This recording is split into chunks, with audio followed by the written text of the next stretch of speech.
اجيو شويه هنايا. رمضان مبارك سعيد وكل عام وأنتم بخير.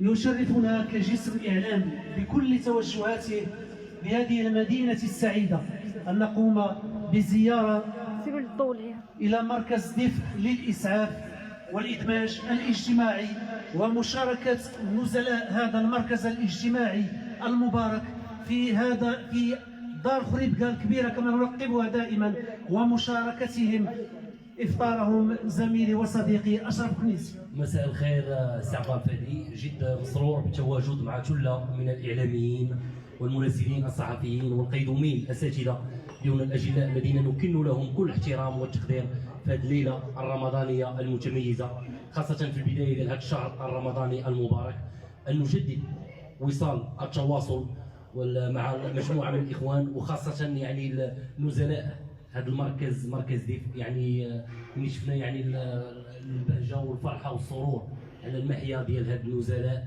يعني الان اننا ندخلوا عليهم هذاك الجو العائلي ونشاركوا معهم في هذه الامسيه الرمضانيه. نعم أشرف الكنيزي، هي زيارة من الجسم الإعلامي الغاية منها هي مشاركة النزلاء فرحة دخول شهر رمضان المعظم، مشاركتهم وجبة الفطور وكذلك وجبة العشاء ليشعروا أننا جميعا كمجتمع خريبكي كاليد الواحدة نشعر بهم ويشعرون بنا من بين الوجوه المتواجدة. زميلي سمحتي السي عبد الله الفادي، غير باش نوصلوا رسالة للإخوان اللي حاضرين معنا النزلاء، راه جينا اليوم يعني باش نحاولوا أننا نعوضوكم على هذاك الدفء الاسري. الحمد لله انتم كتجميع الظروف لاحظنا ان متوفره لكم في هذا المركز الحمد لله، لا من تغذيه لا من ايواء لا من حسن المعامله. جينا حنا غير نعوضهم بهذاك الدفء ديال العائله.